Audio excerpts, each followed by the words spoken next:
This video will show you how to replace the earpads of ATH-M50 headphones. First, peel off the old earpad.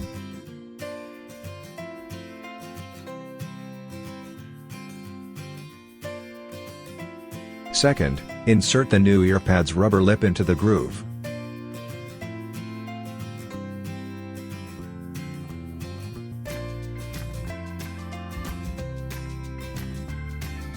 Third, pull the edge with the stick.